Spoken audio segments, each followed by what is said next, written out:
Hello दोस्तों, welcome back. घंटों का काम मिनटों में कैसे निपटाया जाए, वही टिप मैं आप सबके साथ शेयर करने वाली हूँ। और आज जो मैं टिप आप सबके साथ शेयर करूँगी, शायद आपने कभी नहीं देखा होगा। ये मेरी गारंटी है। ये सब कुछ जानने के लिए पूरा वीडियो को देखना पड़ेगा। तो चलिए स्टार्ट करते हैं। तो सबसे पहले टिप होगी इस चीनी को लेकर। ये जो शुगर है दोस्तों, कभी कभी ऐसा होता है कि कितना भी डब्बे हो फिर भी कभी कभी कम पड़ जाता है। और फिर कभी ऐसा भी होता है कि जो बैचलर बाहर रहते हैं तो बहुत सारे डब्बे नहीं रहते हैं। तो इस कैरी को ही हम डब्बा बना सकते हैं। जैसे कि आप देख सकते हो, मैंने लिया है एक बोतल का ऊपर पार्ट कट किया है, 2 उंगलियां करीब होगी। तो हाफ लीटर की हो या फिर 1 लीटर की हो, इस तरह की बोतल को ऊपर से कट किया है और फिर इस तरह से कैरी के अंदर डाल दिया। और डालने के बाद कैरी के जो ऊपर है इस तरह से फैला दिया। और फैलाने के बाद अच्छे से समेट लूँगी। समेटने के बाद इसमें दे दूँगी एक रबर बैंड। रबर बैंड से अच्छे से इसको सेट कर लूँगी दोस्तों। और फिर ढक्कन से लगा दूँगी। तो हो गया ना ये डब्बे जैसा। इससे आप इस्तेमाल कर सकते हो ऐसे। तो ये गिरेगा भी नहीं। और बहुत ही ज़बरदस्त ये टिप है, देखने में भी बहुत बढ़िया लगता है। तो जब डब्बे कम पड़ जाए तो इस तरह से आप डब्बे जैसा कर सकते हो। और इस तरह से नमक की पैकेट हो या फिर सर्फ की पैकेट हो, ऐसे कर सकते हो दोस्तों। ये बहुत ही बढ़िया टिप है। तो अगर ये टिप अच्छा लगा है तो एक लाइक ज़रूर दे देना।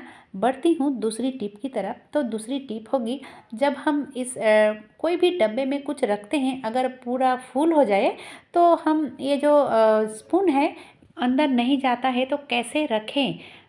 बहुत ही आसान तरीका है दोस्तों। इस तरह से अगर रखोगे तो कितना भी ये फूल रहे, ये अंदर आसानी से चला जाएगा। और स्पून भी आप इस तरह से रख सकते हो। तो बहुत ही बढ़िया टिप है, आप इस तरह से कर सकते हो दोस्तों। अब देख लेते हैं टिप नंबर 3।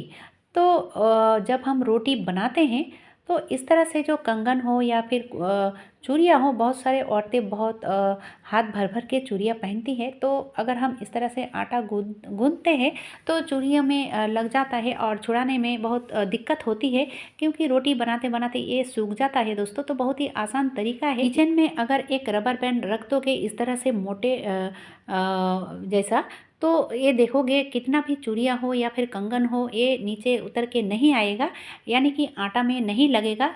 और अभी जैसे कि ठंड का मौसम है तो हम जो स्वेटर पहनते हैं तो स्वेटर की जो हाथ है वो भी नीचे चली आती है और गंदा हो जाता है। तो इस तरह से आप करोगे तो बहुत ही कोई भी दिक्कत नहीं होगा दोस्तों। बहुत ही बढ़िया टिप है। चलिए बढ़ते हैं टिप नंबर 4। तो हम जो औरतें हैं, महिलाएं हैं, तो हर किसी के पास इस तरह की नेल पॉलिश होते ही हैं। जैसे कि हम पहनते नहीं हैं फिर भी जब शॉपिंग करने लगते हैं तो ख़रीद लेते हैं दोस्तों। तो ये सूख चुका है। नेल पॉलिश सूखने से बहुत औरतें या फिर महिलाएं क्या करते हैं, इसको फेंक देते हैं। फेंकिएगा मत दोस्तों, फेंकने से वेस्ट हो जाएगा। तो बहुत ही बढ़िया तरीका है इसको नए यानी कि ताज़े करने का। तो मैंने बिठा दिया है एक छोटा सा कटोरी और उसमें दे दिया है थोड़ा सा पानी। और जब पानी गर्म हो जाए तो जो नेल पॉलिश सूखी हुई है उसको इस तरह से डाल दोगे तो अंदर जितना ही नेल पॉलिश रहेगा फिर से गीला हो जाएगा दोस्तों। बहुत ही बढ़िया टिप है। तो कितना देर तक इसको बॉईल करनी है, तो ज़रूर 1 मिनट तक इसको बॉईल करनी है। और आप सब सोच रहे होंगे कि ये कांच की है, फट जाएगा, टूट जाएगा। ऐसा कुछ भी नहीं है, क्योंकि ये मोटा है। तो कुछ नहीं होगा। 1 मिनट तक इसको बॉईल करनी है। 1 मिनट तक बॉईल करने के बाद जैसे कि आप देख सकते हो, मैंने इसको बंद कर दिया है।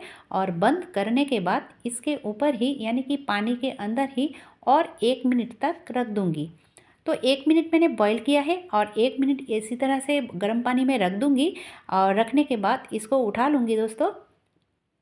तो आप देखोगे एकदम से नए जैसे हो जाएंगे। फेंकने से अच्छा है इस तरह से इसको यूज़ करें। क्योंकि हम सब पैसे देकर ख़रीदते हैं। तो पैसे देकर ख़रीदने के बाद इसको क्यों फेंके दोस्तों। अगर हम हमारे पास कोई टिप होगी तो इस टिप को अगर आजमाओगे तो बहुत सारा पैसा हम बचा भी सकते हैं। तो ये टिप आप ज़रूर आजमा के देखोगे, आपका बहुत ही काम आने वाला है। तो चलिए बढ़ते हैं दूसरी टिप की तरफ। दूसरी टिप भी होगी किचन को लेकर, यानी कि किचन में जो खाना बनाते हैं तो हम सब इस तरह की जो गाजर हो या फिर कुछ भी हो इस तरह की, तो हम ऐसे कटर के मदद से हम छीलते हैं। लेकिन दोस्तों इस तरह की जो कटर होती है तो बहुत सारा वेस्ट हो जाता है। ये देखिए बहुत मोटा लेयर निकल के आता है, और कभी कभी ऐसा भी होता है कटर रहते हुए भी हमें नज़र नहीं आता है, यानी कि गुम हो जाता है।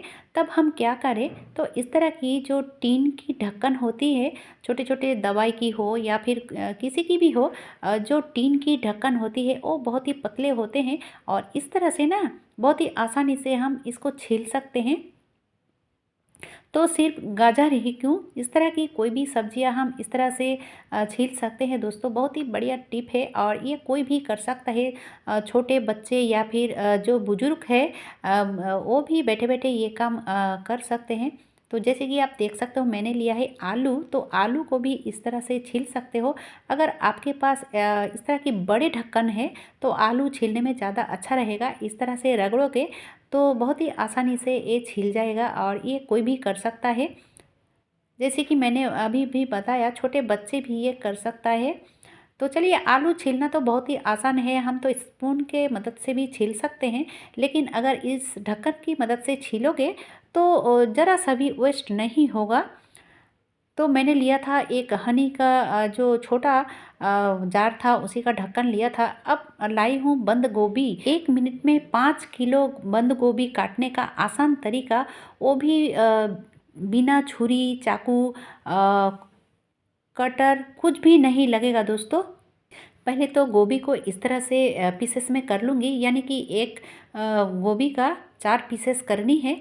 अब इसको पीसेस करने के बाद मैंने लिया है इस तरह की ग्रेटर, और ग्रेटर छोटी तरफ नहीं दोस्तों, इस तरह की मोटी होना चाहिए, यानी कि थोड़ा सा बड़ा होना चाहिए। और इस ग्रेटर की मदद से देखोगे इतना जल्दी ये कट हो जाएगा कि आप सोच भी नहीं सकते हो कि ऐसे भी हो सकता है। और नई गृहिणी हो या फिर वीक गृहिणी हो, कोई भी हो, ये बहुत ही आसान तरीका है इस बंद गोभी को काटने के लिए। तो घंटों का काम मिनटों में हो जाएगा दोस्तों। 1 मिनट में बहुत सारा ये बंद गोभी आप कट सकते हो इस तरह से। बहुत ही आसान तरीका है और बहुत ही मज़ा भी आता है दोस्तों। तो इस तरह से आप करोगे, एक बार होने से भी आप करके देखोगे, करने के बाद ही मुझे कमेंट करना कि ये टिप आपको कैसा लगा। तो ये देखिए दोस्तों बहुत ही छोटे छोटे पीसेस में कट हो जाता है। तो ना चाकू ना छुरी ना कुछ भी लगेगा, सिर्फ इस ग्रेटर की मदद से आप कट कर सकते हो। लेकिन ग्रेटर ज़रा मोटा तरफ होना चाहिए। तो आज के लिए बस इतना ही। वीडियो अगर ज़रा सा भी अच्छा लगा है तो छोटा सा एक लाइक देकर चैनल को सब्सक्राइब भी कर लेना, और ज़्यादा से ज़्यादा लोगों तक शेयर भी कर लेना। आज के लिए बस इतना ही, फिर कल मिलूँगी नए एक वीडियो लेकर आऊँगी दोस्तों।